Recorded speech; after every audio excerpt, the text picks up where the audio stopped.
En la primera parte habíamos hablado acerca de la política criminal, qué es, cómo funciona, cómo opera, qué representa, qué constituye, qué notas distintivas tiene.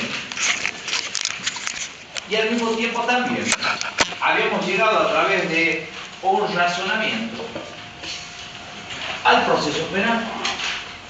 Y de allí, de una manera genérica, establecimos el sentido, el alcance, la importancia, la trascendencia y relevancia del proceso penal, sin perjuicio de que en Bolivia 4, en particular, analizaremos el proceso penal, a pesar de que toda nuestra materia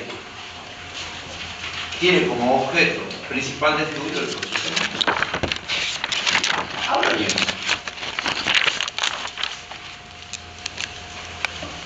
en la clase de hoy, nosotros debemos establecer algo que es muy importante, que es la independencia entre las funciones de acusar y las de juzgar y penar.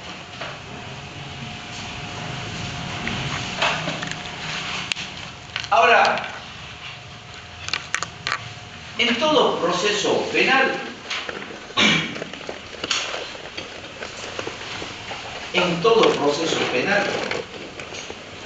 existen tres sujetos que son esenciales: el acusador, el acusado y el juez.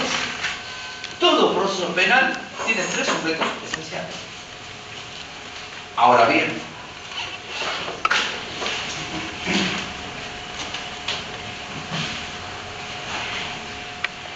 cada uno tiene un rol dentro del proceso penal.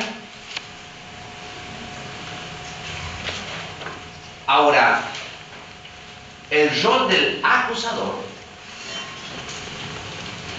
es diferente al rol del acusado y obviamente también es diferente al que debe juzgar y decidir. Ustedes me dirán, pero si acusar o investigar y acusar y juzgar y decidir es una verdad de perogrullo, que son funciones distintas. La legislación argentina no lo tuvo tan claro a lo largo de la historia del derecho procesal y de cómo se legisló en cuanto al procedimiento penal en nuestro país, porque las funciones de investigar y acusar de la de juzgar y decidir estaban confundidas, porque existieron códigos procesales penales como el que rigió nuestra provincia hasta el mes de noviembre del año 2004, en el que el juez investigaba y el mismo juez decidía. En una apreciación gráfica era juez y parte. Y no solamente fue la legislación procesal de nuestra provincia, sino también en casi todo el país, hasta que se fue estableciendo claramente la distinción. Hoy en día, la justicia federal todavía sigue con esta confusión de roles, a pesar de que ya tienen un código procesal penal federal que ya se está aplicando en gran parte de esa justicia federal. Pero la justicia criminal, que es la de Ciudad Autónoma de Buenos Aires, siguen existiendo los jueces de instrucción. ¿Y qué hacen los jueces de instrucción? Investigar. El crimen de Ángeles Rawson, ustedes lo deben haber conocido a través de comunicación, fue investigado por su juez de instrucción. El año pasado, no, el 25, tomé examen para Mendoza. En el año 2024, yo he tomado exámenes para evaluar a postulantes para 5 cargos de jueces de instrucción de Capital Federal. Y como nosotros debíamos presentar los que habíamos sido designados para tomar exámenes, debemos presentar un caso. Presentamos un caso de la justicia ordinaria. Yo presenté un homicidio calificado, un caso de un femicidio.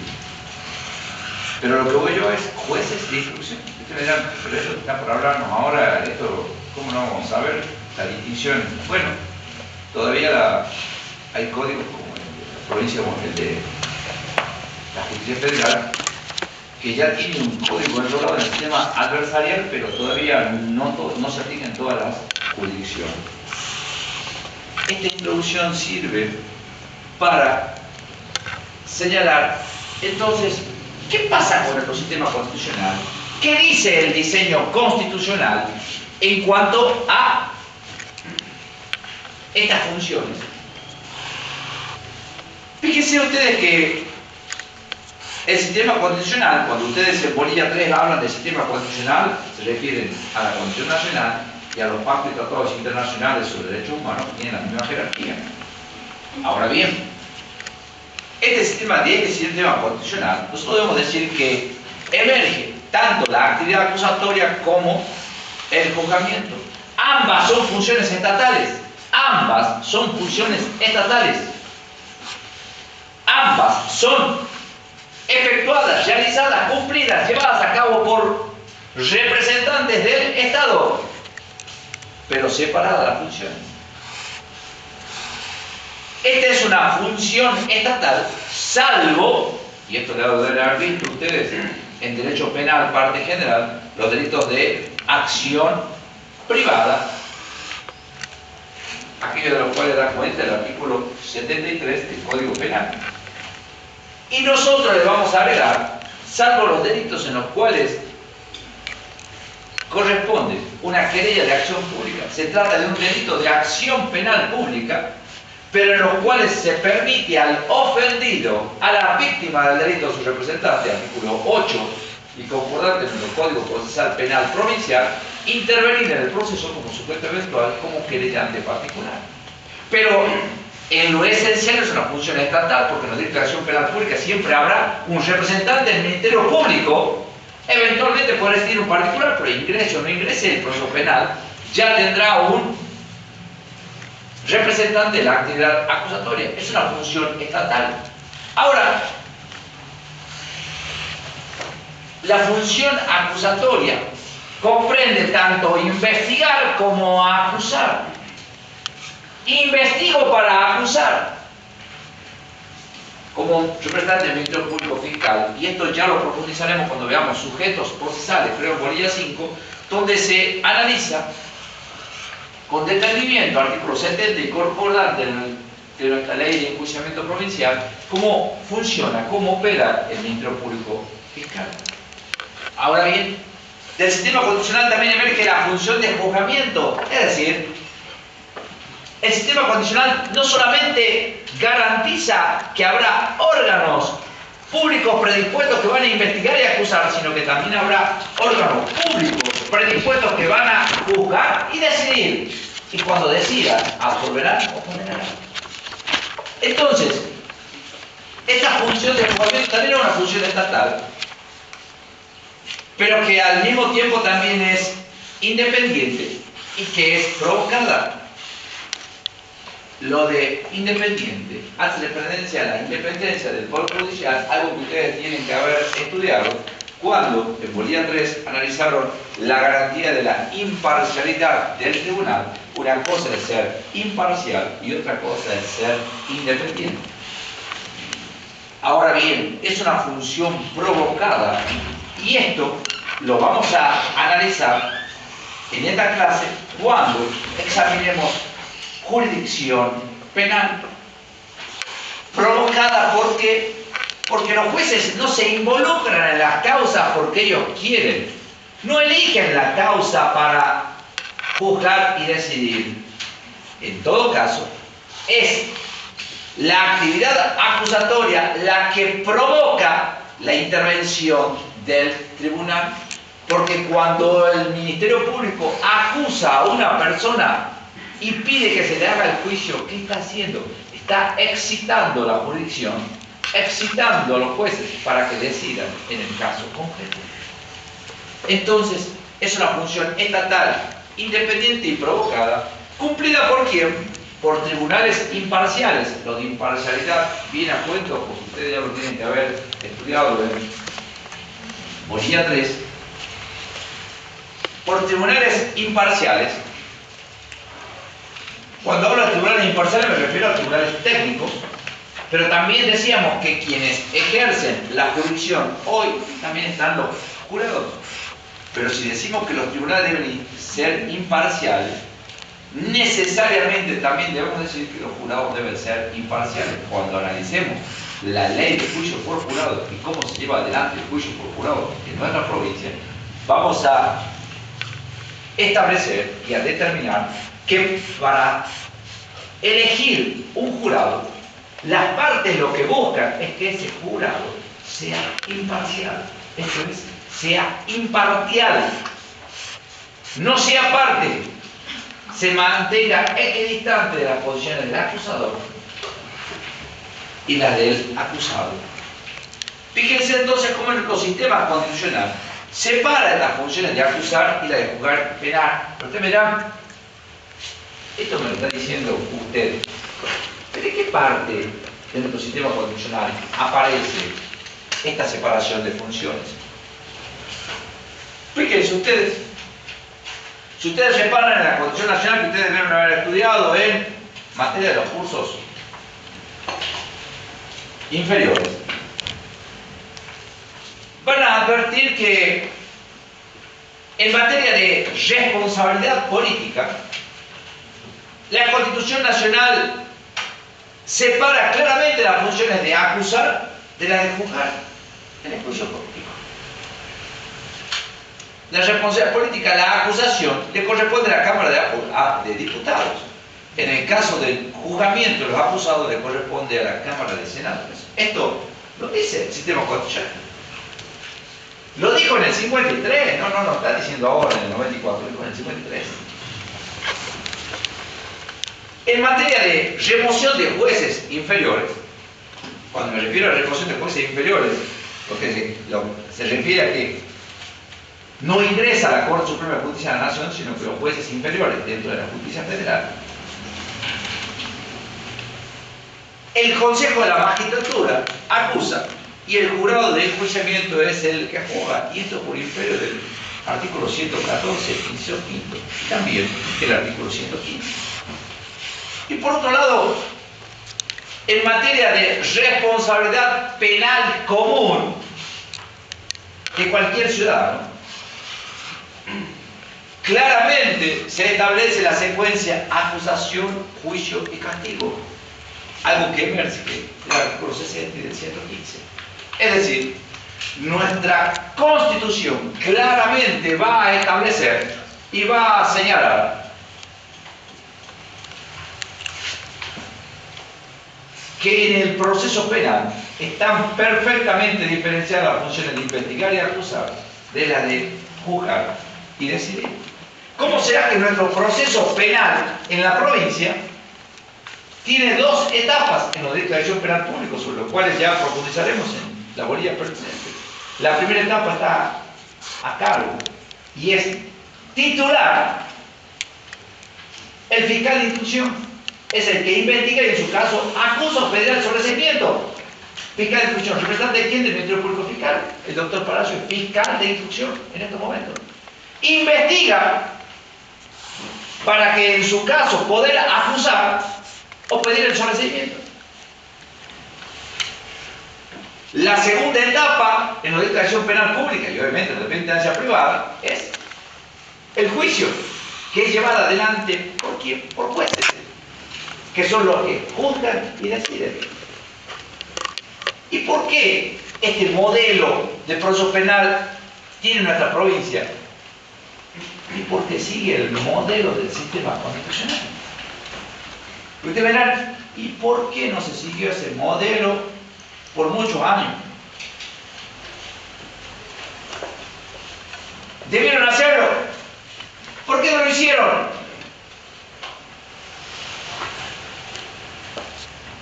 Antes, esta materia, cuando se cursaba en tercer año, tenía 21 bolillas, porque tenía teoría general del proceso, y proceso penal, y procesal civil venía después, todo complicado para el alumno. En el mismo año cursaban derecho penal, derecho constitucional, derecho procesal penal, se le complicaba bastante al alumno.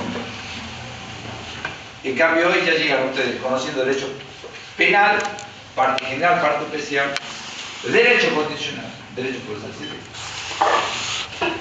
Por eso nosotros practicamos solamente el procedimiento penal. En esa época existía una bolilla 4 que era de la historia del derecho procesal penal. Y allí se hablaba acerca de qué pasó con la legislación procesal. ¿Cómo? Si nuestra Constitución estableció claramente las funciones de investigar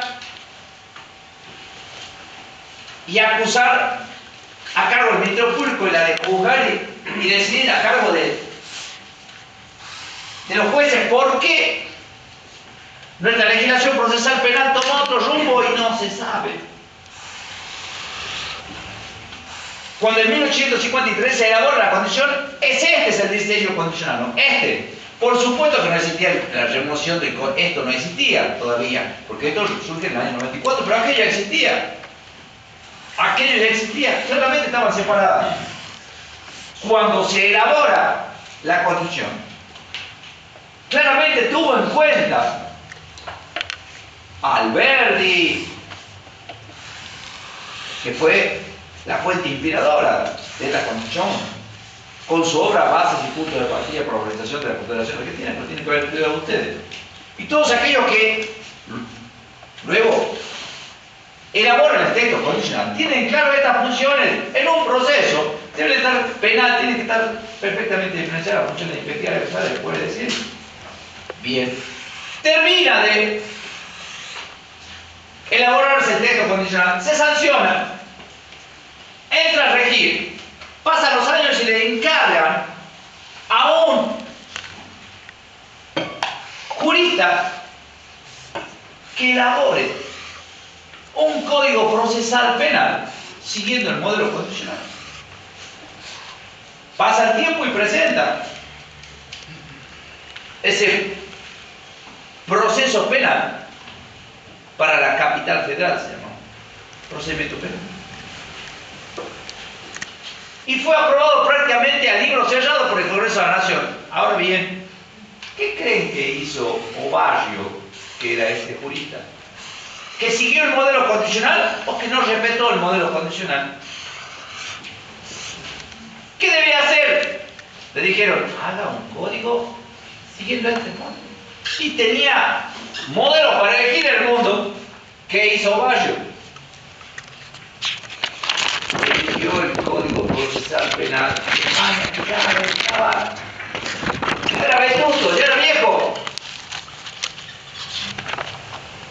Eligió un proceso penal escrito, inquisitivo, todo lo contrario que tenía el sistema constitucional, no tenía separado, un juez de instrucción. Eso es lo que eligió. Eso fue aprobado, por eso no se discutió. Prácticamente el libro cerrado fue aprobado. Lean la historia algún día del proceso penal en la Argentina. Y así es como se llegó hasta el siglo XX. Allá por la década de 1990, por ahí. La nación cambia su código procesal penal, recién enrola en el sistema mixto.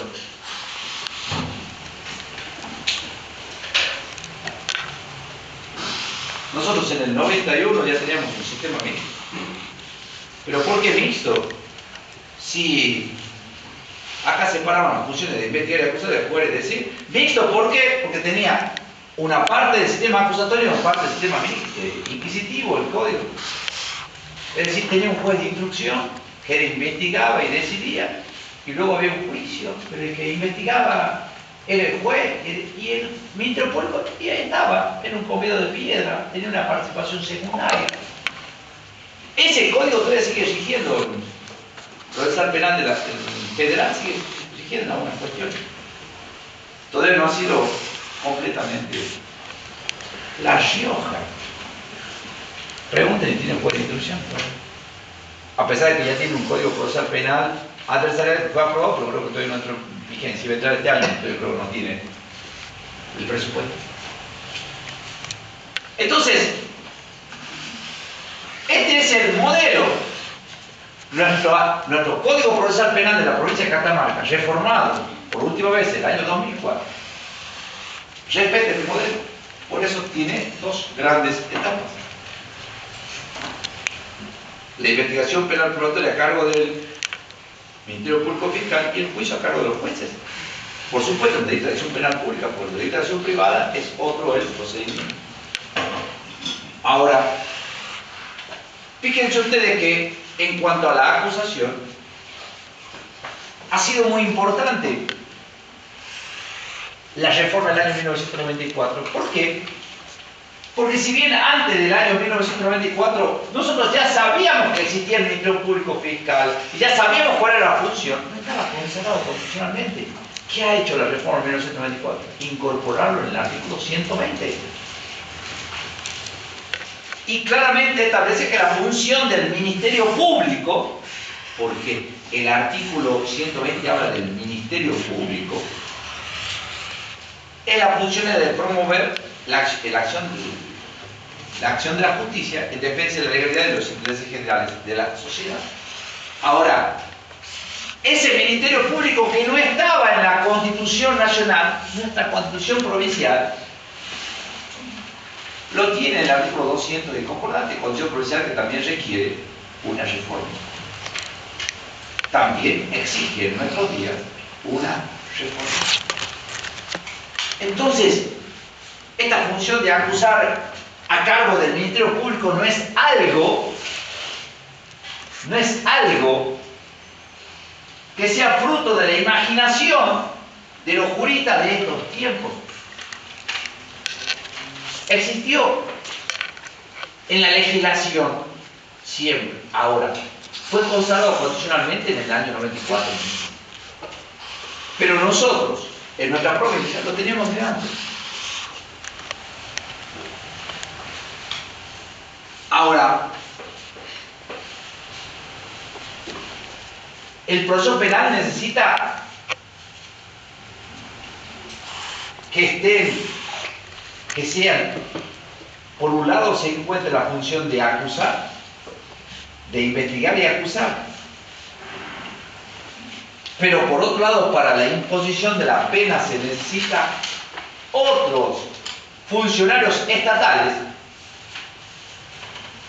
que van a realizar el juicio y que eventualmente podrán imponer o establecer o disponer la aplicación de la pena, porque también se puede absolver.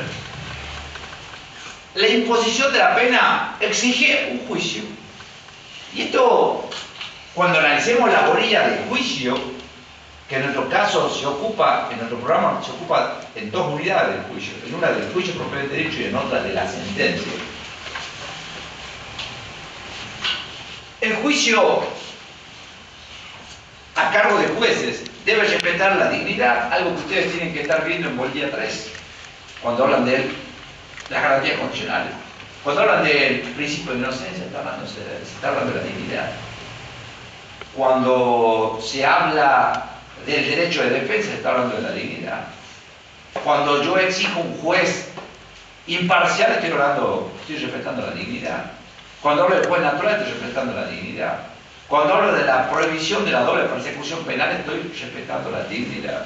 El juicio debe respetar la dignidad, el proceso penal debe respetar la dignidad de la persona. Porque en todo proceso penal el imputado es inocente. Hasta que exista una sentencia que lo declare culpable y que una vez que lo declaró culpable, luego quede firme. Porque se plantearon recursos y no se han hecho lugar, porque no se plantearon recursos. Y pasó en la autoridad de cosas juzgadas, entonces ya es inconmovible. Allí ya dejará de tener ese estado jurídico de inocencia para tener otro estado jurídico, el de penado o condenado, que le permitirá iniciar una etapa eventual del proceso penal que nosotros vemos en Bolivia 15, que es la ejecución de la pena. Entonces este juicio se exige respetar la dignidad, pero también garantizar la defensa del acusado. Y ustedes han visto que es respetar la defensa del acusado, sin perjuicio que en la mayoría de los presidentes se anexan. ¿Cómo se garantiza la defensa del acusado? Que al acusado se le dé la oportunidad de conocer de qué se lo acusa, de dar su versión de los hechos, si lo quiere, de presentar pruebas en su defensa, de controlar la prueba de la parte contraria y eventualmente de plantear recursos, impugnaciones ante las cuestiones que puedan llegar a afectar su situación. Entonces, la imposición de la pena exige juicio, un juicio de legalidad que garantiza la defensa del acusado, que debe ser realizado por un juez natural. Y ustedes ya saben cuál es el juez natural: el designado por la ley ante el hecho de la causa. El juez natural para juzgar y penar.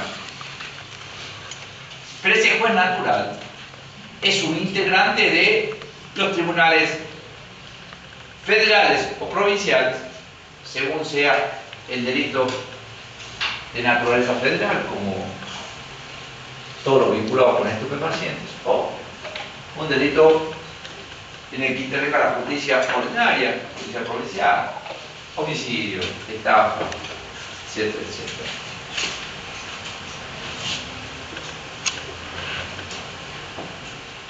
Ahora bien, acá hablamos de juez natural competente de los tribunales federales y provinciales, pero también acá se debe comprender al jurado, porque el jurado, ya lo veremos, que va a intervenir en determinados tipos de delitos que tiene determinada pena. Y ese jurado también es juez en el momento en que decide la culpabilidad o no culpabilidad de una persona. Pues ya lo veremos oportunamente.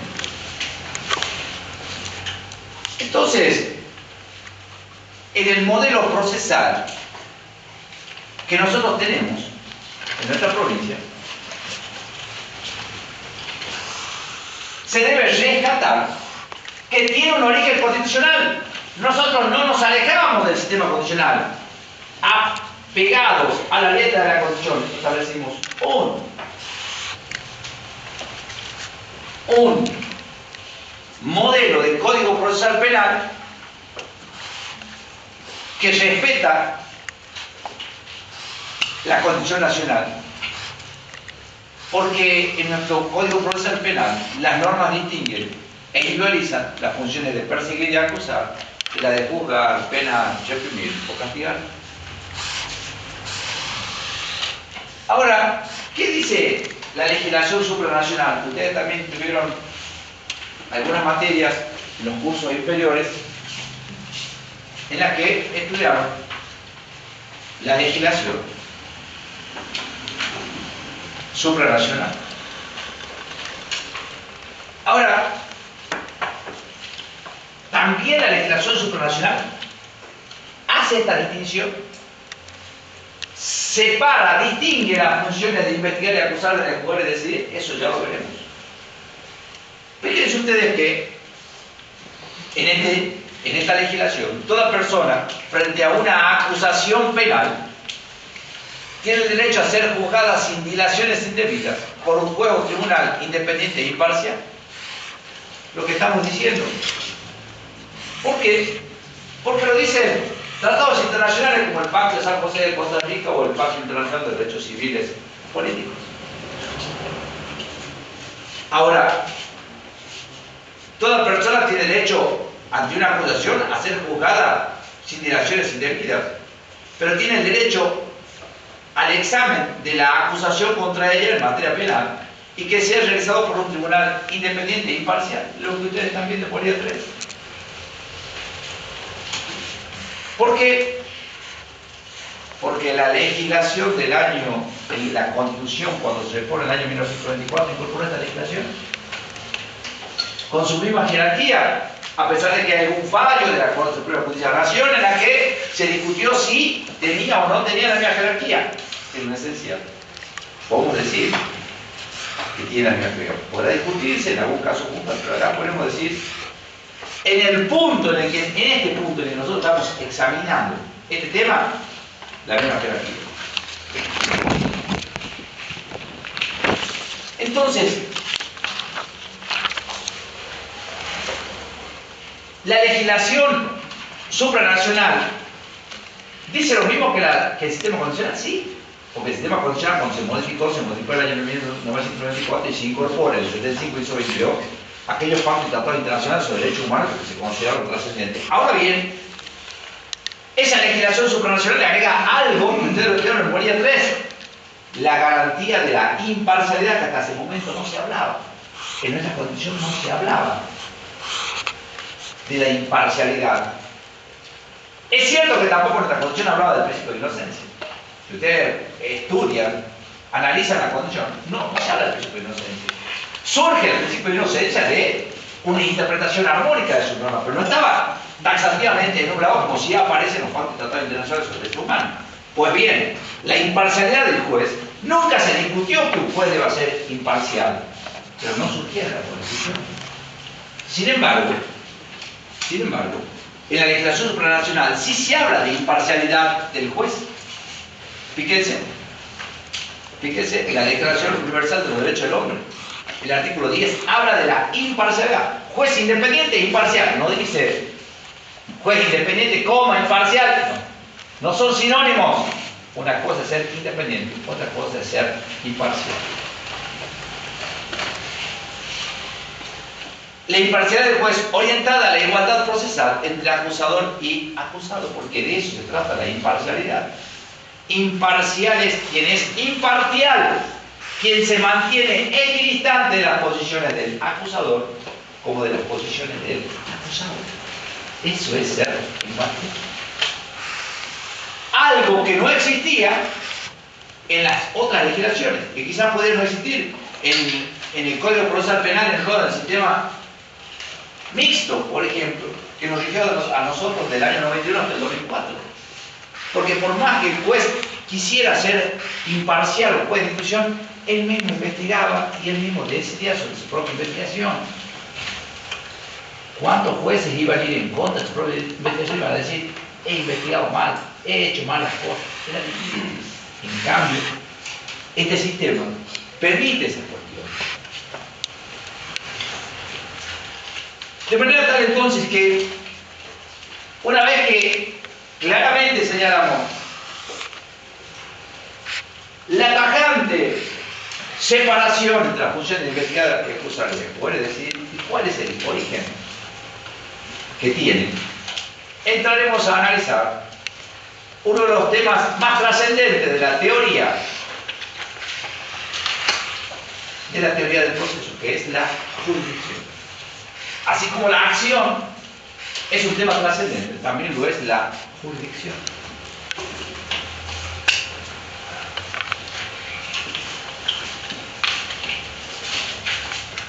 Y cuando se habla de jurisdicción,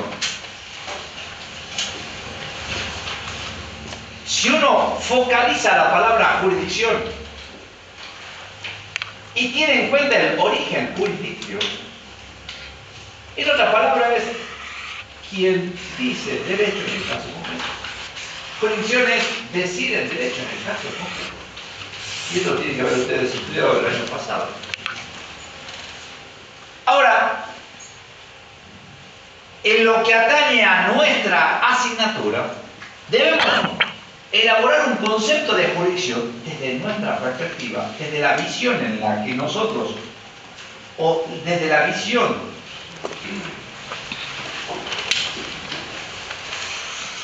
que nosotros tenemos en relación al proceso penal. Primero, es un poder. También es un poder deber. Porque no solamente los jueces tienen el poder de decidir, también tienen el deber. Poder, deber. No surge de cualquier lado ese poder deber. Emana de la Constitución. Emana de nuestro sistema constitucional. ¿Para qué? Para conocer y resolver, porque no puedo decidir sin previamente conocer. ¿Y cuándo conoce? En el juicio, por ejemplo. Cuando se realiza el juicio, ahí conoce, para luego tomar una decisión, absolución o condena. Le voy dando un ejemplo burdo. Hay otros casos, ya veremos que hay distintos jueces en materia penal que tienen distintas competencias materiales y que también deciden en el momento procesal en el que ellos les toca intervenir. Pero, a grandes rasgos, conocer y resolver en un juicio no puede un juez decidir si es culpable o inocente si previamente no conoce. Y para conocer tiene que presenciar el juicio y seguir todas las instancias del mismo.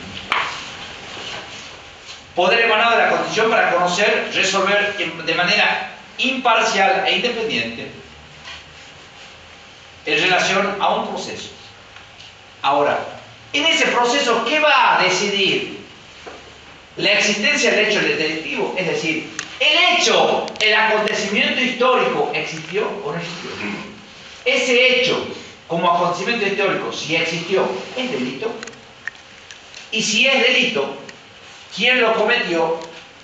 Para determinar la responsabilidad de los partícipes, para que al cabo de determinar ambas cuestiones se pueda actuar la ley penal. Vincenzo Mancini decía: el derecho penal no le toca ni un pelo al delincuente. Está en la expresión gráfica. El derecho penal no le toca ni un pelo al delincuente. Y es cierto, porque el derecho penal lo que hace es describir conductas prohibidas. Aquí están. Y establece las consecuencias jurídicas.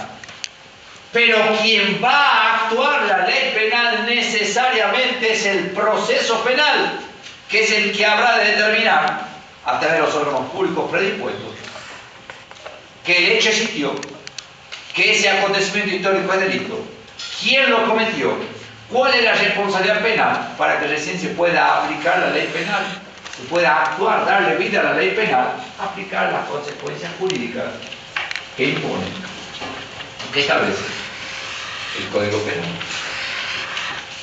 ¿Cuál es la fuente? Nosotros decíamos que es un poder emanado de la Constitución. Bien, ¿cuál es la fuente? Fíjense, claramente surge que la fuente es constitucional, porque hay normas que expresamente consagran la jurisdicción, pero también la Constitución provincial lo establece en el artículo 203, inciso primero. Ahora, ¿quiénes tienen jurisdicción? Los jueces y los jurados, porque ambos deciden la culpabilidad o no culpabilidad de una persona. Y en el caso de los jueces, ¿cuál es la consecuencia jurídica? Una vez que se declara la culpabilidad, aplican la pena. En cambio, los jurados solamente declaran la culpabilidad o no culpabilidad, y si declara la culpabilidad, será el juez técnico, el juez director del proceso, el que luego en una audiencia, solo con las partes, va a determinar cuál es la pena que corresponde. Entonces, ya sabemos qué es jurisdicción, cuál es la fuente de la jurisdicción, cuáles son los órganos. Ahora bien, analicemos ahora cuáles son los presupuestos de la jurisdicción. Fíjense ustedes que cuando hablamos de presupuestos, no estamos hablando de requisitos.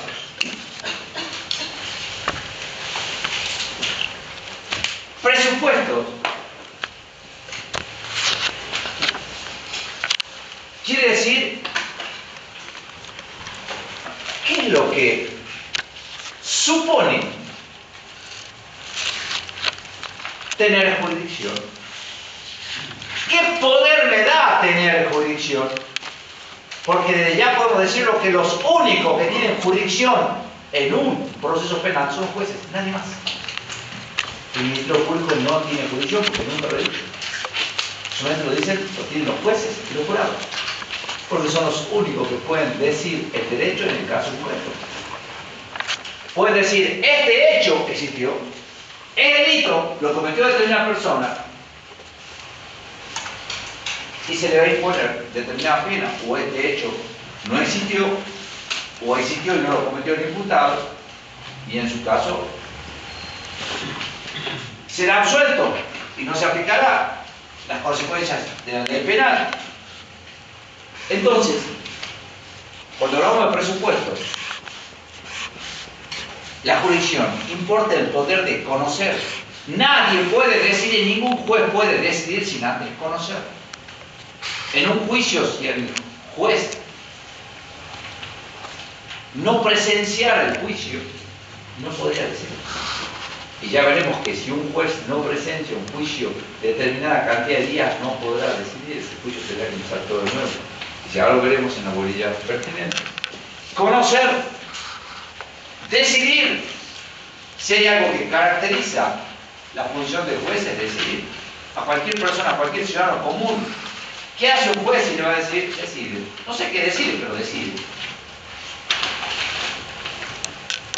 Nosotros, desde la visión en la que analizamos este punto, el poder de decidir, y lo vemos reflejado cuando un juez ordena la prisión preventiva, cuando hace lugar a la acusación y ante el pedido de la defensa del sobreseimiento, elabora lo que se denomina el auto de elevación a juicio.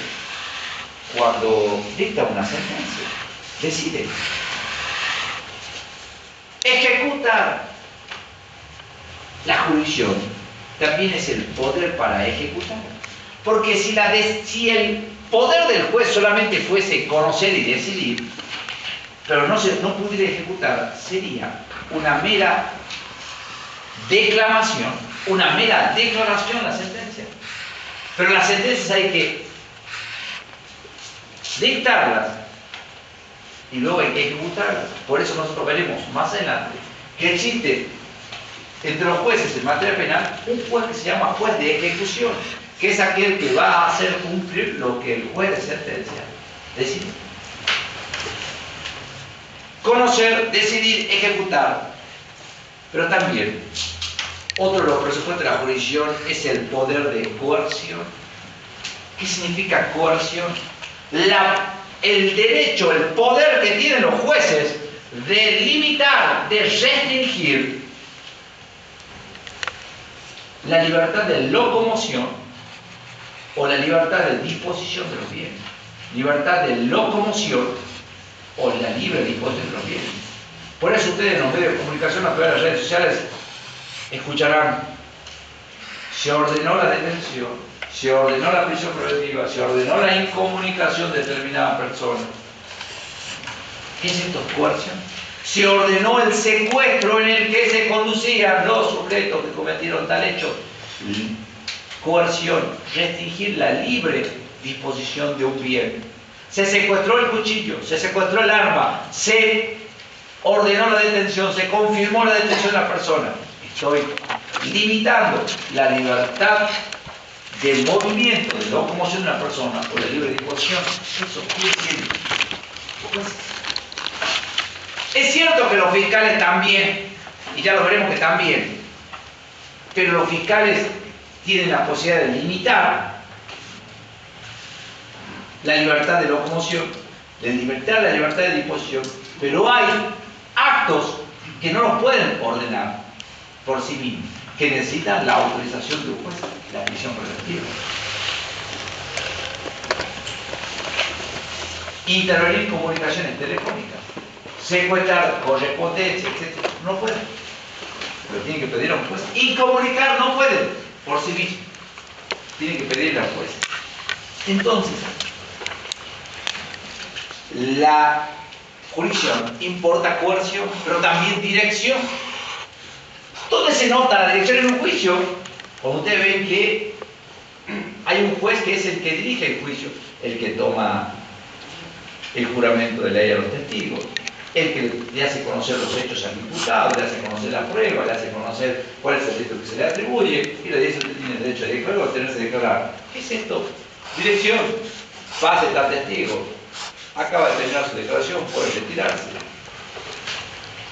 El que a su vez controla las partes, dirige el debate, ordena la discusión, pues dirección. Fíjense,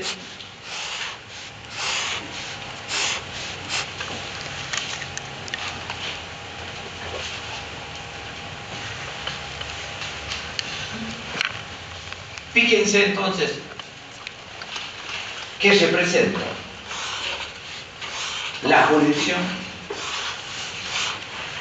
Ahora sí, fíjense cuáles son los caracteres. Cuando hablo de los caracteres me refiero a las notas distintivas, a las particularidades, a las peculiaridades que tiene la jurisdicción.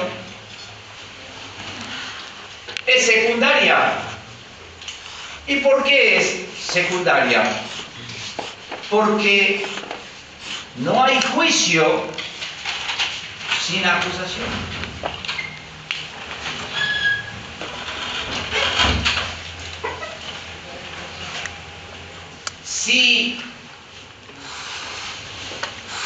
Si el proceso penal, decíamos que en la Ley de Acción Penal Pública tiene dos etapas, y que una está a cargo del Ministerio Público Fiscal y la otra a cargo de los jueces. La primera etapa tiene por finalidad investigar para, en su caso, formular acusación para que en la segunda etapa se le haga el juicio. Secundaria, ¿por qué?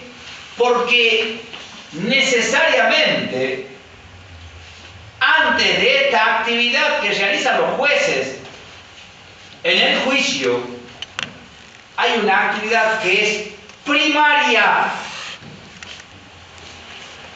que es aquella por medio de la cual el fiscal, al cabo de la investigación, le pide a los jueces que hagan el juicio. ¿Qué están haciendo allí? Promoviendo acción penal, excitando la jurisdicción, solicitando un pronunciamiento definitivo en torno a la pretensión deducida. Eso decía Alfredo Vélez Mariconde en su tratado sobre todo cuando hablaba de acción penal.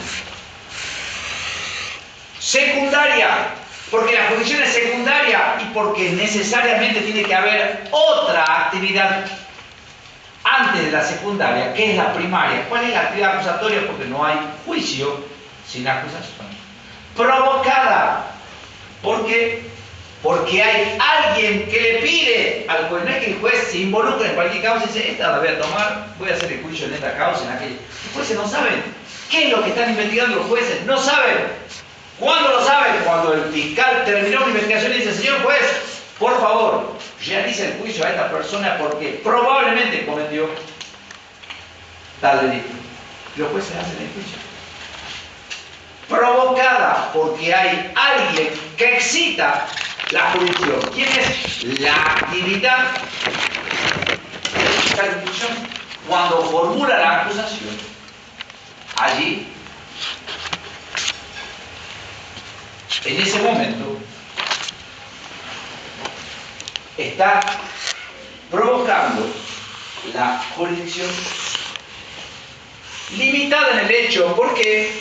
Porque si al juez le han pedido que haga el juicio por un hecho ocurrido el día 8 de septiembre del año 2024 en la esquina de Avenida Belgrano y calle Maipú, alrededor de las 16 horas, el momento en que Juan caminaba por la calle, de pronto Pedro desde atrás le tironea la cartera, la mochila y se da la fuga. El fiscal lo acusa por el delito de robo a Pedro. Van al juicio y en el juicio se está ventilando esta causa. Y de pronto viene un testigo y dice, miren, Pedro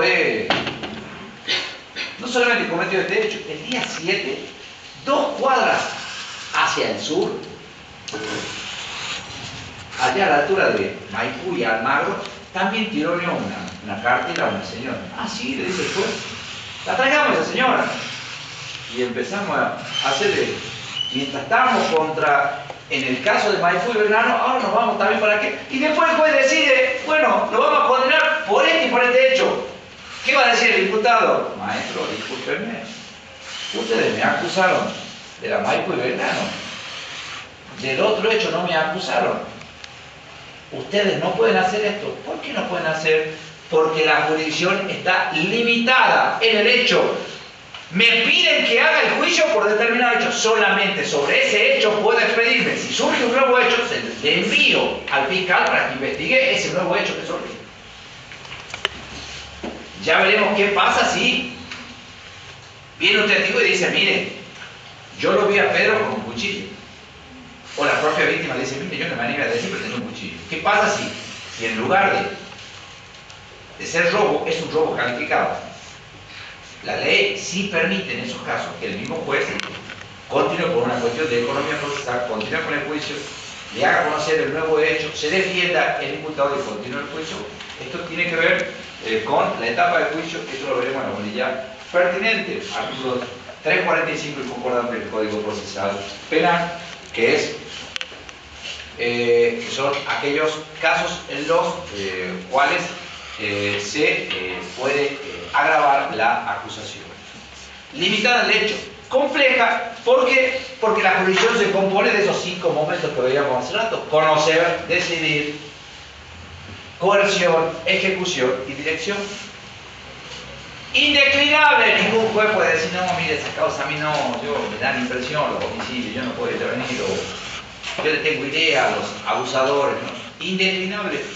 No puede comenzar a intervenir y luego declinar su intervención sin una justa causa. Soberana, nada hay por encima de la decisión del juez. El poder político. No puede. El poder ejecutivo, el poder legislativo no puede dejar sin efecto la decisión del juez.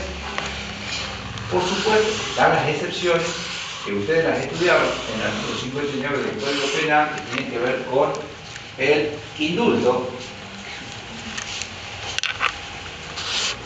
El indulto, que es el perdón, y con otra causa que extingue la acción penal, que tiene que ver con el olvido. Soberana, porque la decisión de un juez no puede ser controlada por otros órganos del Estado, pero la decisión de un juez sí puede ser controlada por un órgano jerárquicamente superior en la medida que haya existido la impugnación. Esto lo han visto ustedes en medios de impugnación, proceso civil. Nosotros tenemos una bolilla específica, bolilla 14, que analizamos proceso penal, recursos en el procedimiento penal. Accesible y eficaz porque cualquier persona puede acceder a la justicia y exigir que se realice una investigación eficaz y que la decisión, en su caso, satisfaga los extremos vinculados con el hecho que se investiga. Improrrogable. Mire, yo soy de La Rioja, me entregó la cartera acá, y lo podemos hacer juicio allá en La Rioja, porque yo vivo ahí a 2 cuadras acá del juzgado. Me parece que es más cómodo para mí, ¿no? Es improrrogable. Fíjese que el proceso civil es prorrogable. Acá es improrrogable. No podemos elegir el juez. Por eso nosotros tenemos el juez natural, el que estaba en todo un momento de hecho. Improrrogable. Singular y concreta, porque lo de singular y concreta en lo esencial tiene que ver con la limitado del derecho. Ahora bien, si ustedes reparan en el Código Procesal Penal de la provincia, van a advertir que hay un artículo específico donde empieza la saque del Código Procesal Penal.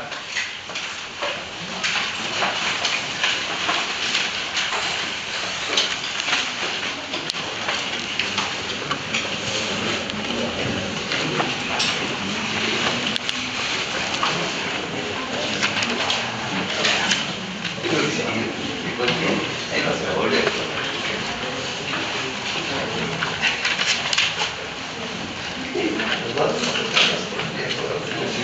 Yo lo que quería es eso.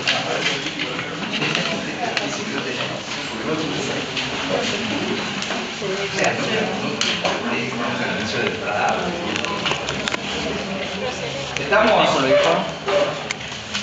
Veamos. ¿Cuál es el capítulo, cuál es el artículo con el que comienza la jurisdicción? ¿Cuál es? A ver, ¿qué subtítulo lleva?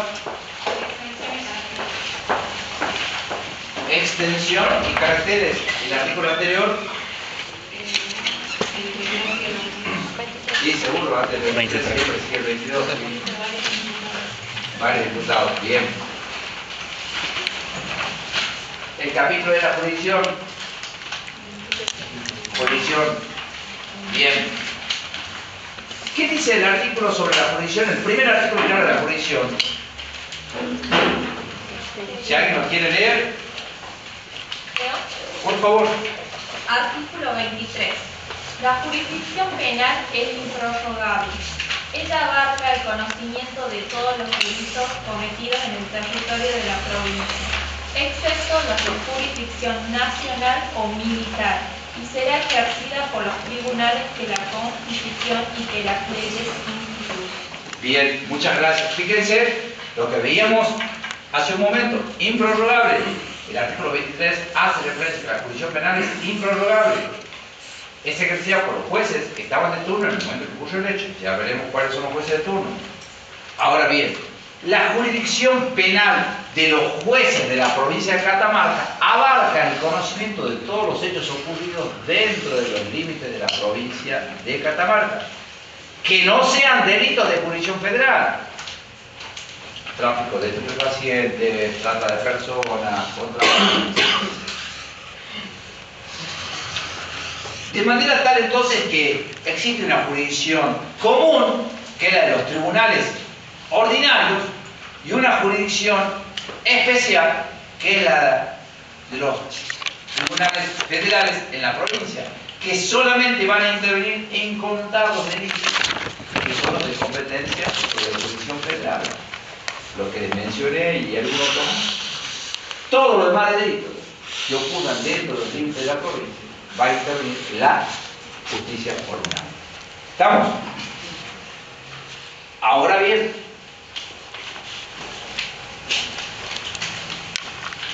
jurisdicción común, jurisdicción federal. La jurisdicción federal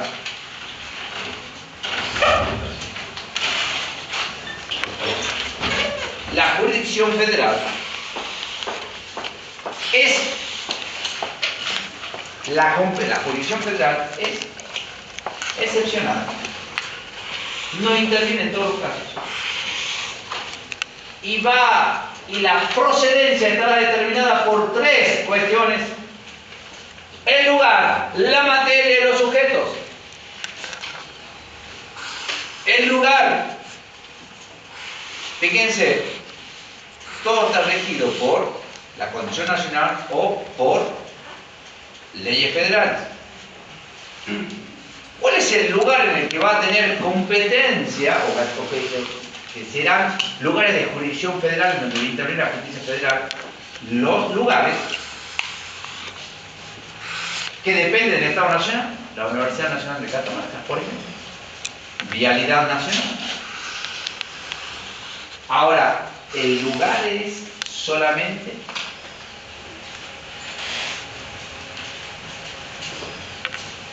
hurtar una lapicera dentro de esta aula. ¿Ustedes creen que por el lugar va a intervenir la justicia federal o la justicia provincial?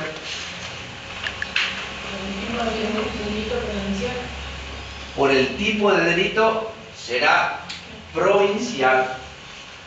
Bien, es una opinión que tienen algunos autores, la mayoría. Es decir, el lugar es importante, pero no lo es todo. Todo depende de qué es lo que se afecta. Si me apodero de este banco, pertenece al Estado Nacional. Pero si me apodero de la lapicera de una alumna o de un alumno, justicia ordinaria. En función de la materia, artículos 116 y 48, por favor, ¿tiene la Constitución Nacional a mano? ¿Alguien que lea el artículo 116? para que vean en qué materia es solamente justicia federal. Capítulo segundo, atribuciones del Poder Judicial, artículo 116. Corresponde a la Corte Suprema y a los tribunales inferiores de la Nación el conocimiento y decisión de todas las causas que versen sobre puntos regidos por la Constitución y por las leyes de la Nación, con la reserva hecha en el inciso 12 del artículo 75, y por los tratados con las naciones extranjeras, de las causas concernientes a embajadores, ministros públicos y cónsules extranjeros, de las causas de almirantazgo y jurisdicción marítima, de los asuntos en que la nación sea parte, de las causas que se susciten entre dos o más provincias, entre una provincia y los vecinos de otra, entre los vecinos de diferentes provincias y entre una provincia o sus vecinos contra un Estado o ciudadano extranjero. Bien, bien. Bien, muchas gracias.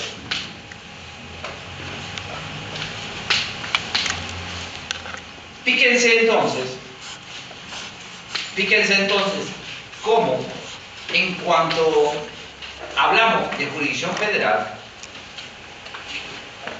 el tema está determinado por el lugar, pero también por la materia. Y claramente el artículo 116 va a establecer cuáles son los temas sobre los cuales va a intervenir la jurisdicción federal, acá la Corte Suprema de Justicia de la Nación. Sin perjuicio de ello, también habrá que decir que la jurisdicción federal interviene en delitos de narcotráfico, en todo lo que tiene que ver con trata de personas, en todo lo que tiene que ver con contrabando, por ejemplo, lo podemos tener aquí en provincia de Catamarca. Si después existe algún delito contra la administración pública de algún funcionario de alguna facultad o del rectorado, también va a intervenir la Justicia Federal porque está involucrado el Estado Nacional. Si se alteran las actas donde están las notas de ustedes, también va a intervenir la Justicia porque se afecta al Estado. Y los sujetos, 116 y 117, allí establece sujetos, no cualquiera, embajadores, ministros, plenipotenciarios, determinadas personas a las cuales hace referencia al artículo 116 y 117, como también la ley no me lo puede entender. Ahora bien, hasta aquí habíamos analizado jurisdicción. Ahora, ¿qué pasa con la competencia?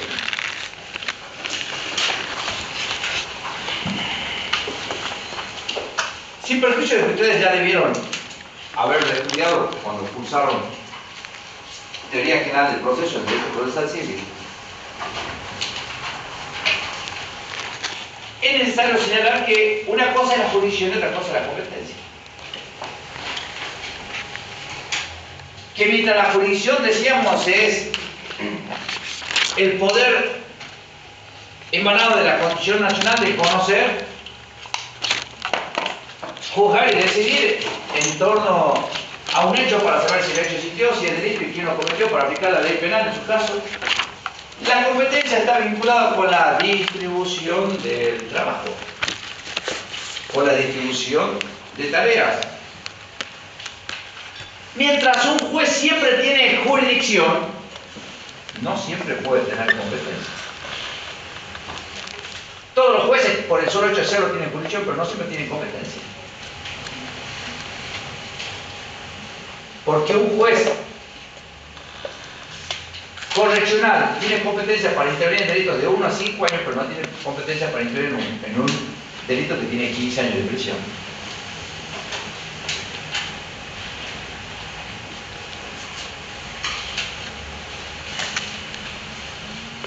Ahora bien,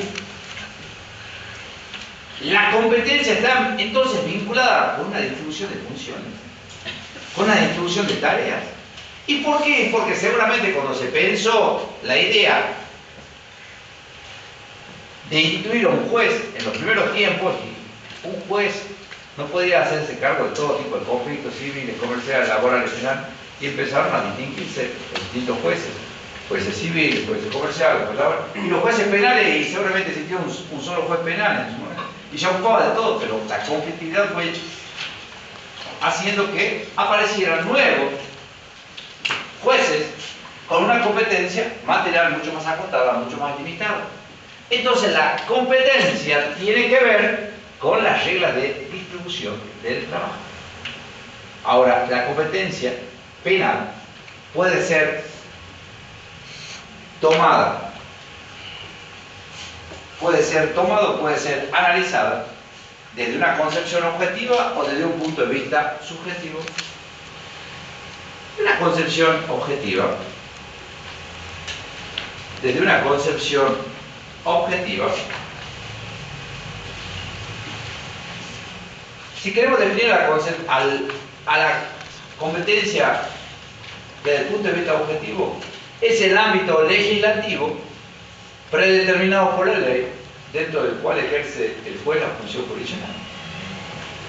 ¿Por qué? Porque el Código Procesal Penal establece cómo se debe llevar adelante el procedimiento penal. Pues bien, el Código Procesal Penal establece el ámbito legislativo dentro del cual el juez puede y debe ejercer la función jurisdiccional.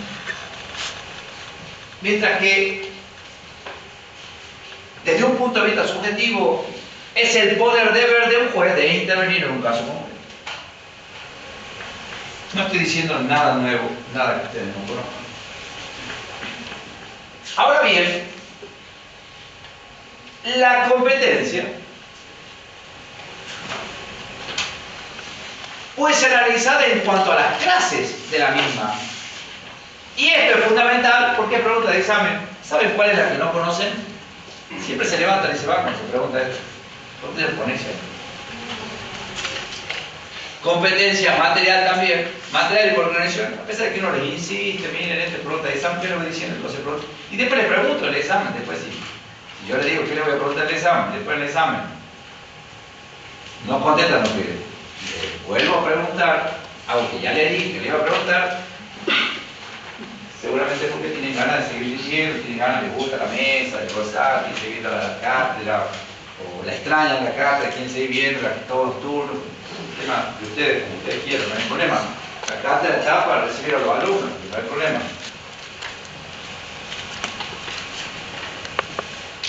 ¿Cuáles son las clases de competencia que existen? Competencia material, territorial, funcional y por conexión. Nosotros no tenemos la competencia por turno. El Código Procesal Penal no se ocupa de la competencia por turno. ¿Por qué? Porque el turno, para algunos autores, no es necesariamente una clase de competencia, sino que está normado, está arreglado, o no debe estar normado por el Código Procesal Penal, sino que está normado por leyes orgánicas o por acordadas, que es la que va a determinar los turnos de los jueces en materia penal. No es que no existan turnos, existen turnos. Lo que sucede es que la competencia por turno no está regulada en el Código Procesal Penal, pero sí los turnos están regulados, por ejemplo, en nuestra provincia, en acordadas, o eventualmente podría estar también en leyes orgánicas de los poderes judiciales. Ahora, la competencia material. ¿Qué es la competencia material? Miren, la competencia material es aquella que determina a un juez penal a intervenir en razón de la edad del imputado, de la naturaleza del delito, edad del imputado, si es punible, si es relativamente punible o si no es punible. Ustedes tienen tres categorías que tienen que haber estudiado en derecho penal, parte general. En atención a la naturaleza del delito, qué tipo de delito es en cuanto a la cantidad y calidad de la pena, esto es en cuanto al monto de la pena, y también en cuanto a la entidad que tiene la misma y en cuanto a la naturaleza de la acción. ¿Por qué? Porque en la delitos de acción privada intervienen jueces totalmente distintos de los que intervienen en los delitos de acción penal pública. Por favor, continúen con el Código Procesal Penal, busquen allí competencia material y allí vamos a establecer la competencia material. Fíjense, en la imagen tienen todos los jueces en materia penal que intervienen en un procedimiento penal. Todos los jueces que intervienen en un procedimiento penal están ahí. Y ahora vamos a analizar la competencia material de cada uno de esos jueces. Fíjense que el Código Procesal Penal se va a ocupar artículo por artículo la función de cada uno de ellos. Ya vamos a ver de quién no se ocupa. ¿Qué dice de la Corte de Justicia? ¿Cuál es la competencia en materia penal? La Corte de Justicia interviene en todo tipo de conflictos, ¿sí? Pero también interviene en materia penal. Ahora, ¿cuándo interviene en materia penal la Corte de Justicia? Lo dice el 27.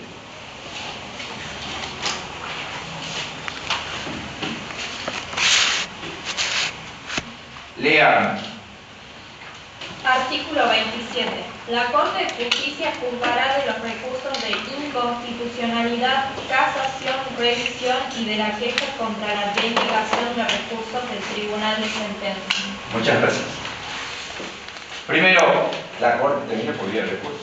Nunca interviene directamente. Se llega por vía de recursos. ¿Cuáles son los recursos? Casación, ya lo conocen, ya lo veremos. Inconstitucionalidad, ya lo veremos. Revisión, ¿qué? Algo de revisión viene en principio de inocencia. Todo esto lo vamos a ver en la variedad 14. Es decir, en principio la Corte de Justicia solamente interviene por recursos, no interviene de manera directa. ¿Sí? Solamente estos 4 recursos. Nada más. Bien. Debajo de la Corte de Justicia vienen las cámaras de juicio.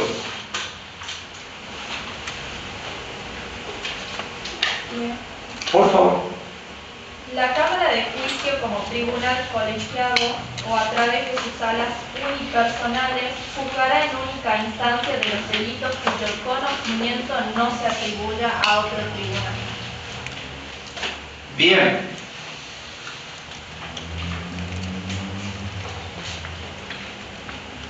Artículo 28. 29. Jurisdicción colegiada. La jurisdicción será ejercida en forma colegiada 1. Cuando se traten de causas complejas o cuando no siéndolo, el máximo de la pena prevista para él o los delitos atribuidos, teniendo en cuenta las reglas del concurso, sea superior a 15 años de prisión o reclusión. 2. Cuando el imputado, su defensor o el Ministerio Público se opusieran al ejercicio unipersonal de la jurisdicción. ¿Alguien tiene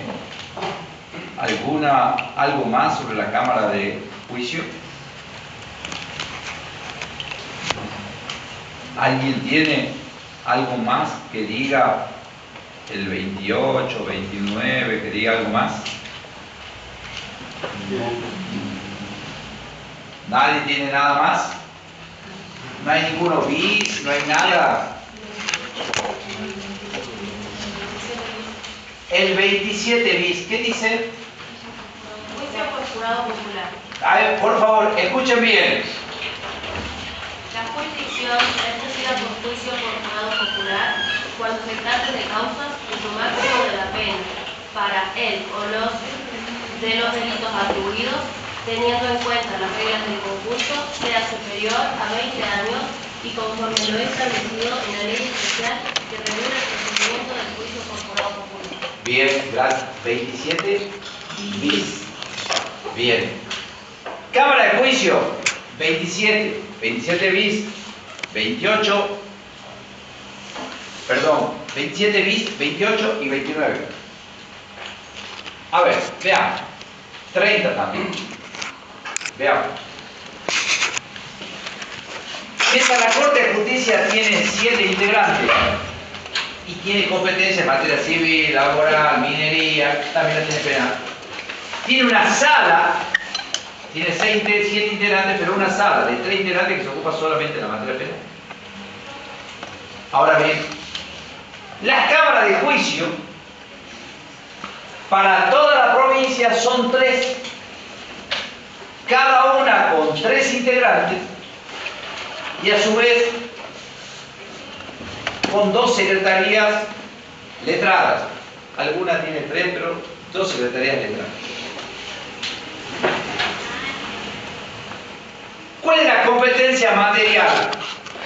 Si el proceso penal se divide en 2 etapas, en los delitos de acción penal pública, la primera etapa la lleva adelante el Ministerio Público y la segunda etapa, si formula la acusación del Ministerio Público, se realiza el juicio.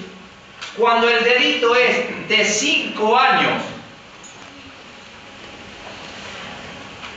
de 5 años para arriba, hasta los 20 años, hasta la aparición de la ley de juicio por jurado, la competencia de nosotros, yo trabajo en la Cámara de Juicio, era de 5 a prisión perpetua, de 5 a 50.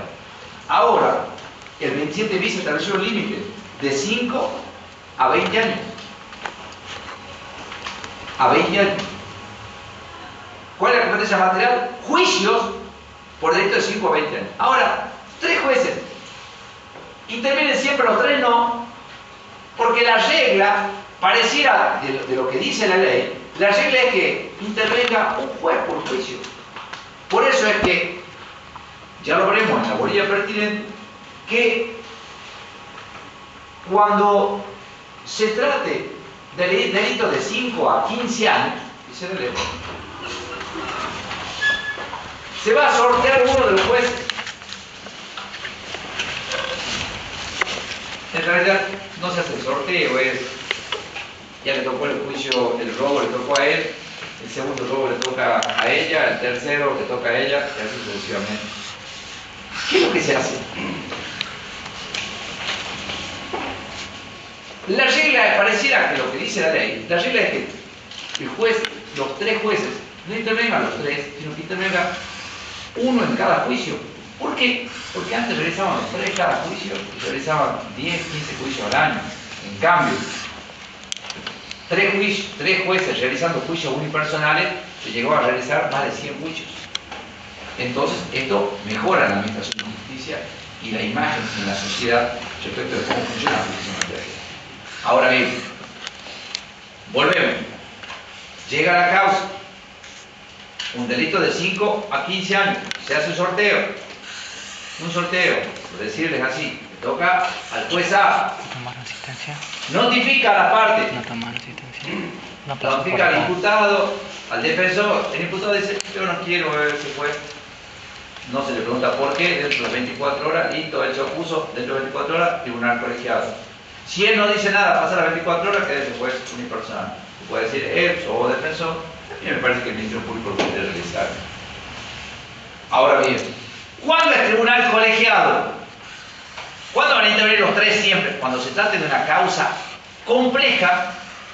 ¿Y cuándo es compleja? Por la envergadura de la prueba. Envergadura de la prueba. Por los abusos sexuales. Los abusos sexuales generalmente tienen requiere el análisis mesurado de 3 jueces. Por ejemplo, ahora, la regla pareciera que es que intervenga de manera unipersonal, pero también puede intervenir de manera colegial.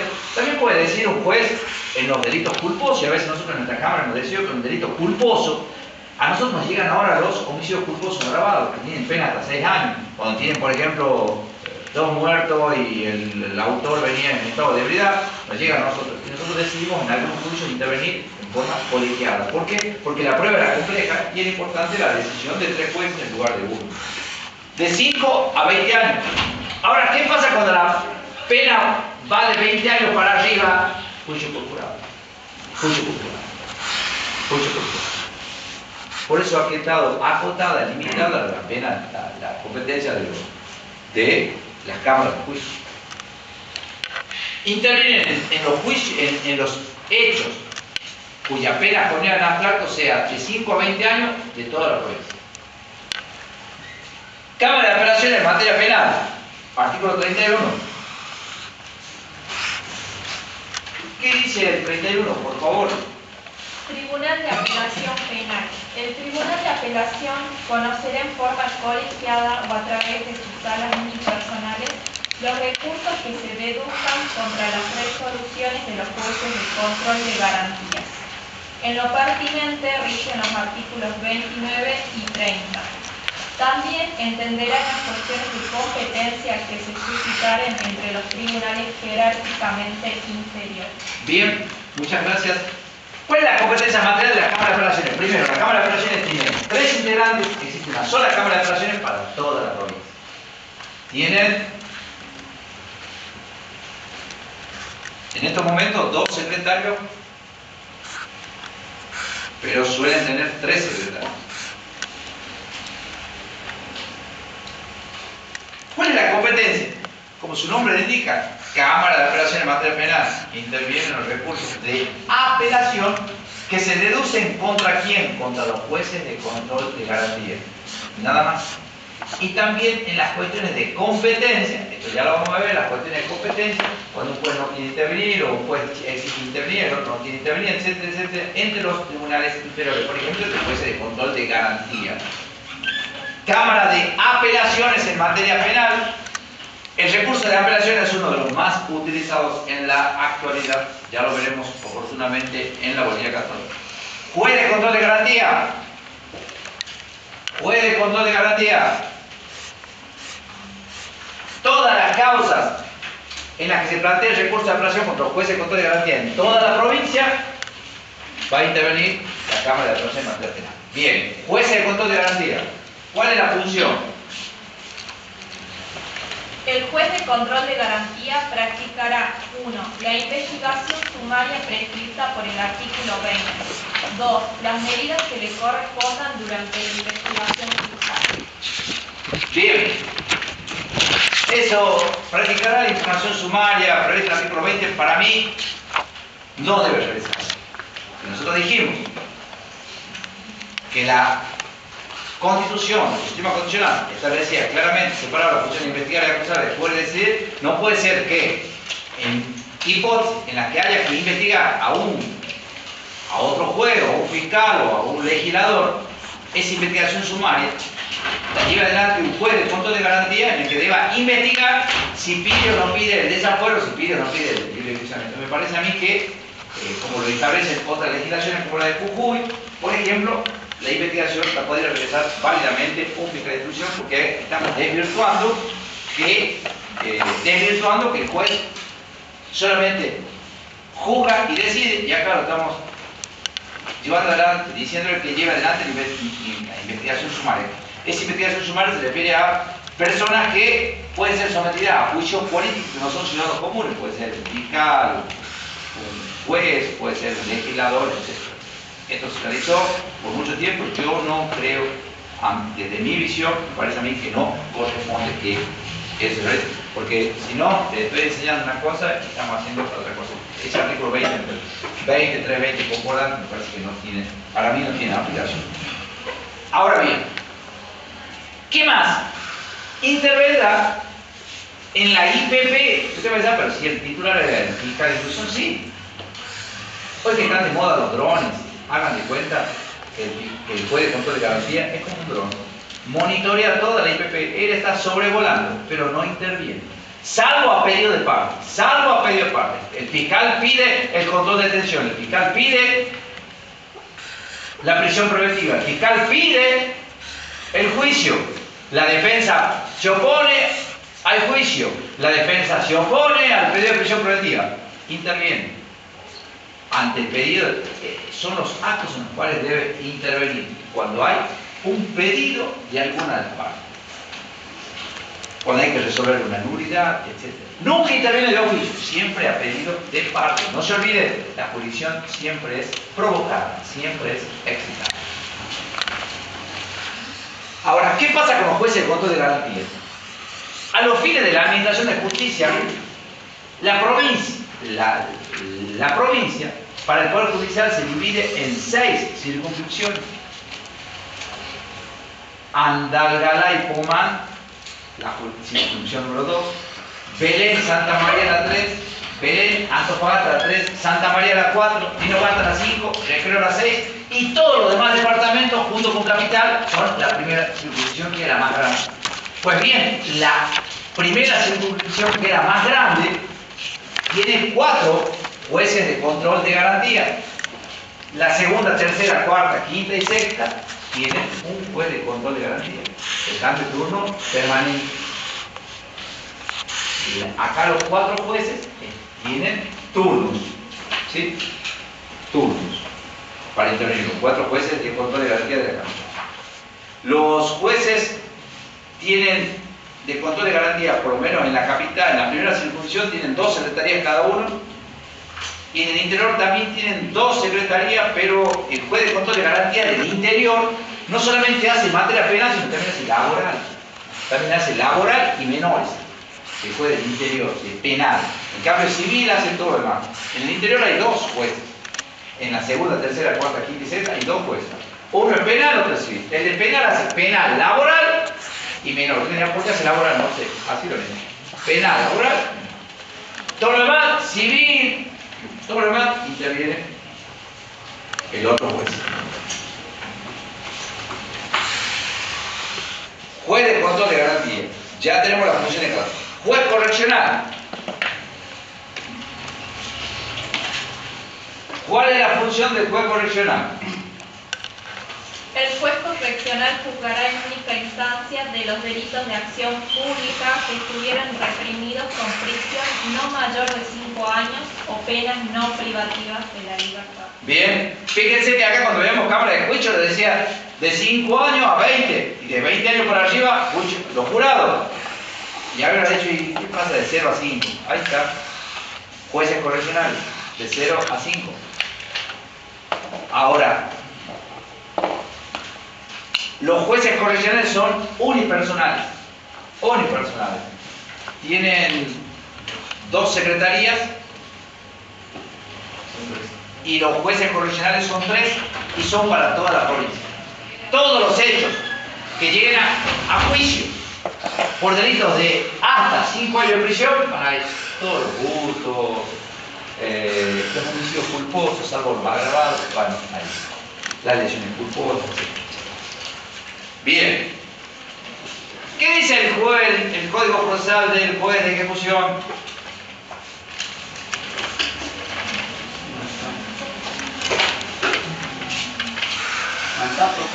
No está. No está. ¿Saben por qué no está? Porque cuando copiaron el Código Procesal Penal del 2004, digo copiaron, pero copiaron el Código de Córdoba, copiaron mal. Es como copiarme en un parcial y copian mal. Me aplazaron por copiar mal. Eso ya es, claro, eso ya es mala praxis del alumno que sobre que copió mal, mala ahí. Bueno, acá se copió mal y se olvidaron del juez de ejecución. Después apareció la ley en la que se regulaba la función del juez de ejecución. ¿Qué hace el juez de ejecución?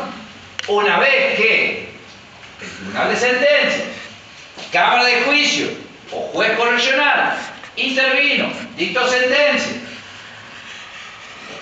la sentencia quedó firme, esto pasó en autoridad de cosas juzgadas, alguien tiene que ejecutar lo que se decidió. Juez de ejecución. 2 jueces de ejecución, 2 juezas de ejecución en la provincia. Para todas las personas que están penadas en el Servicio Penitenciario Provincial y en el Correccional de Mujeres. Intervienen en la ejecución de la pena, pero también, ¿en qué intervienen? Y determinan el cómputo de la pena. Una vez que le llega la sentencia firme, lo primero que se hace es el cómputo de la pena. Venga, Juancito, 10 años. Mire, usted lleva privado de libertad 1 año y 3 meses de verdad. Usted va a salir de libertad para recuperar su libertad el 20 de abril del año 2037. Claro, visto de aquí para adelante todo lo que pase conmigo. A partir de allí, permisos porque tiene enfermo un familiar, permiso porque falleció un familiar, permiso, luego las salidas transitorias, la libertad condicional, tiene que ver, la libertad definitiva tiene que ver con el juicio. Pero también interviene la suspensión del juicio a prueba, si cumple o no cumple con las reglas que se establecen en la suspensión del juicio a prueba. Suspensión del juicio a prueba que usted tiene que ver en Derecho Penal, parte general, y que nosotros realizaremos la parte práctica de suspensión, realizaremos audiencia de suspensión del juicio a prueba en el taller a partir en el segundo cuatrimestre. Juez de ejecución. Y luego viene el Tribunal de Responsabilidad Penal Juvenil. El Tribunal de Responsabilidad Penal Juvenil es aquel que ha sido creado por una ley especial para nuestra provincia, donde se crea el fuero de responsabilidad penal juvenil.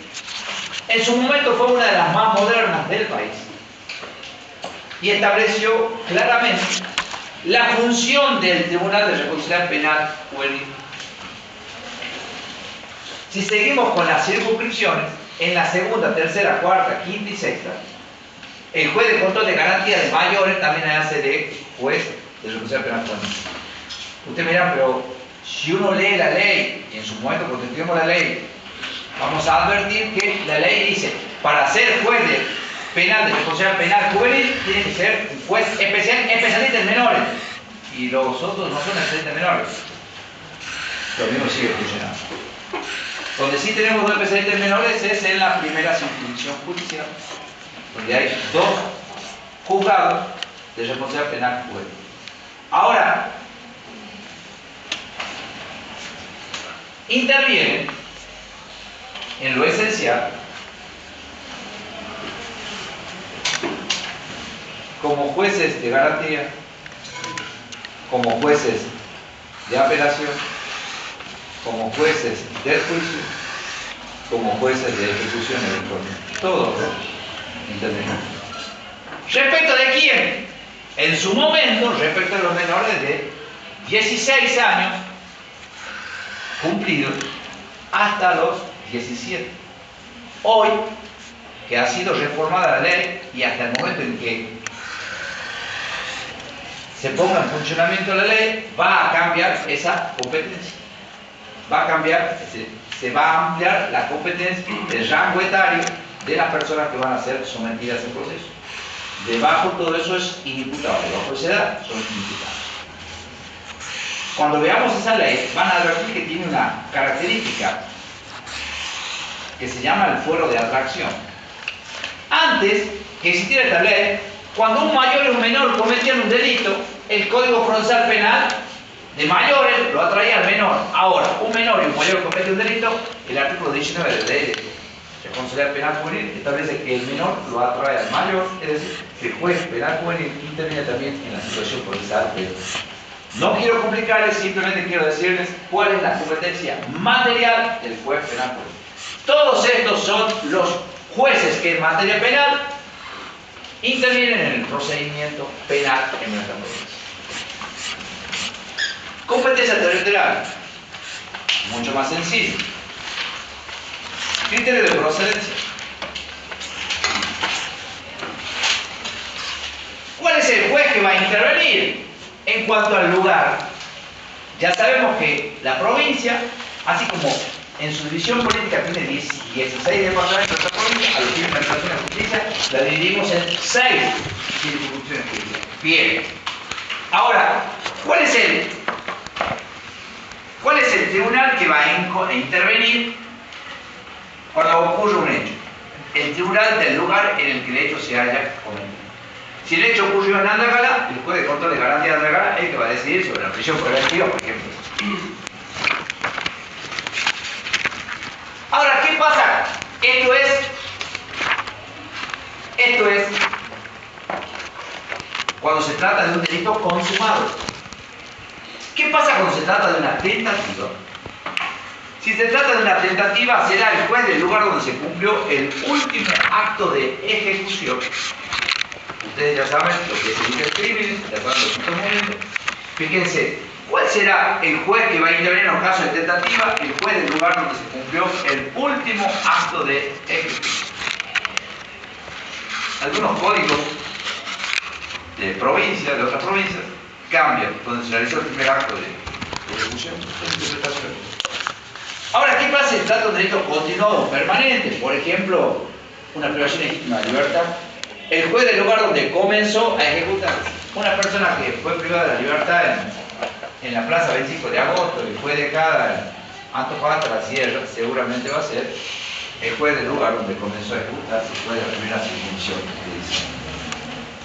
Si se ignora o duda la circunscripción, será competente el tribunal que prevenga la causa. ¿Qué quiere decir el tribunal que primero intervino en la causa? Reglas que son claras que establece la competencia territorial. Nuestro código es muy claro en competencia material, en competencia territorial, claro. Ahora viene el problema. Todo lo que dije hasta este momento no sirve de nada ahora. Todo lo que le dije de competencia no sirve de nada. ¿Por qué? Porque la competencia por necesidad echa por tierra la competencia por razón del territorio y también en razón de la materia puede llegar a estar. ¿Por qué? Porque la competencia por conexidad hace referencia a situaciones excepcionales. En la práctica, la única que se da es esta. Esta nunca la vi en la práctica. Sí se dieron situaciones, pero me parece a mí que no se la entendieron de esa manera, pero esta sí se da. Veamos. Competencia por conexidad. Objetiva. Si digo objetiva, me guío por el suceso. Competencia subjetiva, la que me guía es el sujeto, es la persona. Ya me entenderán mejor. Veamos. Competencia por conexidad objetiva. Cuando se ha ejecutado simultáneamente el hecho, el suceso, por varias personas reunidas o en distintos lugares o tiempos, o se ha mediado un acuerdo delictual. Quizás con un ejemplo. Los saqueos. Se ponen de acuerdo para cometer saqueos en distintos lugares en la provincia. Fíjense los saqueos que hubo en algún momento en el país. En distintas provincias los saqueos. Estaban organizados en su momento, llegó los saqueos. Bueno, imagínense un saqueo. Se organiza un grupo de personas. Vos vas a ir a tal súper, vos vas a ir a tal súper, vos lo vas a hacer en Capayán, vos lo vas a hacer en Nagalá, vos lo vas a hacer. Fíjense la situación cuando varias personas reunidas en un mismo lugar o en distintos lugares o tiempos, uno a la mañana, otro a la tarde, otro a la noche, vamos a saquear. O se ha mediado acuerdo delictual, finalmente hay un acuerdo de saqueo. El ejemplo. Podría ser un ejemplo. No hay mucho más. Cuando el delito ha sido ejecutado, la segunda hipótesis, el delito ha sido ejecutado para perpetrar o facilitar la comisión de otro, o procurar al autor o a otro el provecho ilícito o la impunidad. Si ustedes recuerdan cuando estudiaron Derecho Penal, parte especial, el artículo 80 del inciso séptimo, se van a dar cuenta que tiene una redacción similar. El homicidio, crimen y causa. Cuando se comete el hecho para perpetrar o facilitar la comisión de otro, o para procurar al autor o a otro el provecho ilícito o la impunidad. Un ejemplo burdo. Una persona dice tipo, tengo ganas de robar el banco.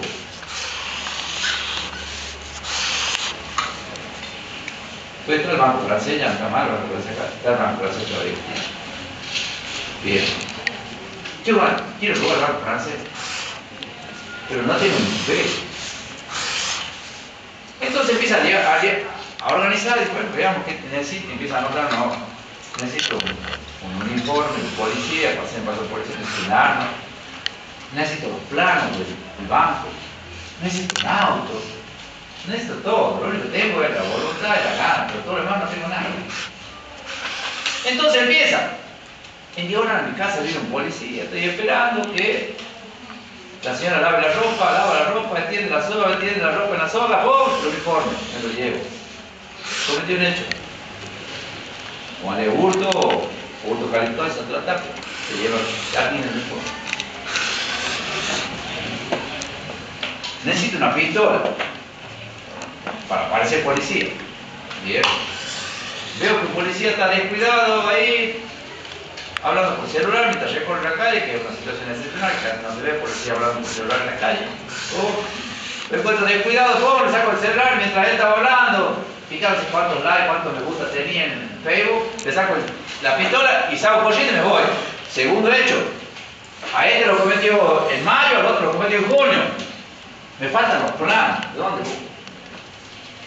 Y sabe que los planos están en la casa de un arquitecto. Los planos.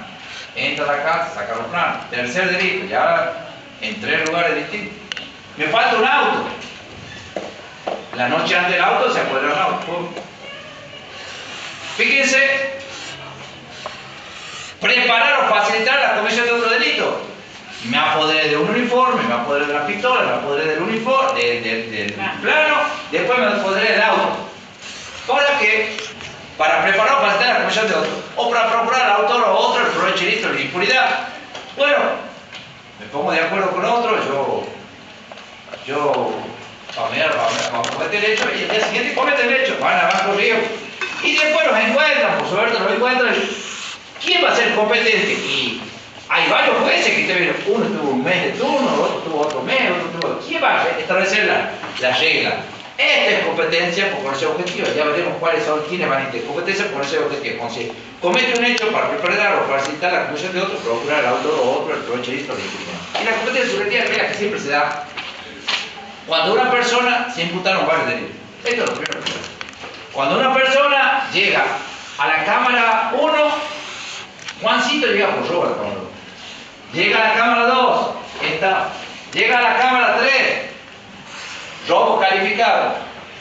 Y entonces tiene 3 causas en 3 lugares distintos. Acá Juan venía solo, acá venía Juan y Raúl, acá venía Juan y Mario. ¿Quién los une a todos ellos? Juan. Entonces, la competencia subjetiva es que Juan es el que los va a unir a todos en un solo tribunal. Ahora, ¿cuál es el tribunal que va a intervenir? ¿Cuál es el tribunal que va a intervenir? Primero, lo tiene en el artículo 43. Primero, el que sea competente para el delito más grave, el que tenía el robo calificado. Cámara 3. Imagínense. Cámara 3 tendrá que hacerse cargo del furto de la Cámara 2, calificado de la Cámara 2 y del robo de la Cámara 2. Las 3 causas van a venir acá y vendrán Mario y Raúl, vendrán todos. Y así se va juntando. En una causa donde estaba solamente Juan, Mario y Raúl, que estaban en otras causas, también vendrán a jurar acá. ¿Por qué? Porque Juan es el que lo aglutina a todos ellos. Competencia por necesidad subjetiva. Es decir, la regla está en el 43. Primero, ¿qué es lo que determina quién es el que va a ser competente cuando a una misma persona se le atribuye varios delitos? Primero, el delito más grave, el que sea competente para determinar el delito más grave. Cuando son, por ejemplo, 3 de robo, o 2 robos y un hurto calificado, el hurto calificado será más grave, porque el mínimo es mayor. ¿Quién tiene el mínimo mayor? Dice, cuando tiene la misma pena, el que se cometió primero. Cuando no se sabe, el que previno en la causa. Es decir, las reglas de competencia exponencial están claras. ¿Cuándo se da la competencia exponencial subjetiva? Cuando a una persona, misma persona, se le atribuye varios delitos, tiene varias causas abiertas en distintos lugares. ¿Cuál es el tribunal que va a intervenir? El que sea competente para el delito más grave. ¿Y por qué es competente para el delito? Porque era el que estaba de turno el día en que se cometió el hecho. Cuando tiene la misma pena, son los 3 robos, por ejemplo, el que se cometió primero. Si no sabe cuál se cometió primero, el que previne, el primero que interviene. ¿Estamos? Competencia por conexidad. Bien. ¿Alguna duda? Bien. La próxima clase, si Dios quiere, veremos Polilla 4. Nos vemos la próxima clase. Muchas gracias. Buenas tardes. Buenas noches. Perdón.